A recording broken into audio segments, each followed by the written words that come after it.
Good morning guys. Daan lang tayo sandali sa Kamuning Market. Kamuning Wheat Market. Nakapunta na ba kayo ng guys? Kamuning Wheat Market.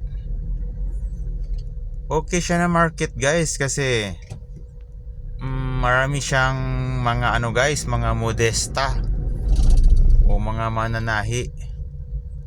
Pwede kayong bumili ng tela, magpatahi ng mga slacks ninyo or mga kung gusto niyo magpatahi ng mga damit ninyo.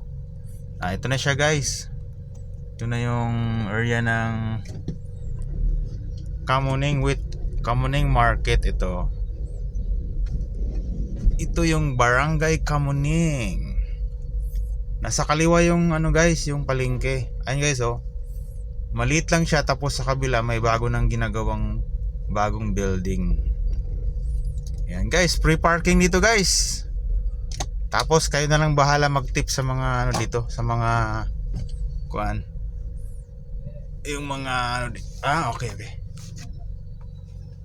Yung mga boys dito. Kayo na lang bahala mag-tip sa mga boys na yan. Yan, free parking ito yun guys. Kamuning Public Market. Ayun, may bakante. Ayos, ayun. Para tayo sa bakante guys. Ayun, nadali rin. Ayos. Ayun guys, may libre, may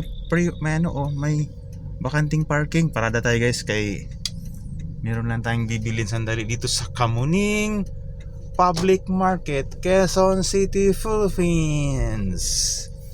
Andito na lahat guys, lahat ng gulay, karne, isda, prutas, andito na. Tapos pwede rin magpatahi dito guys.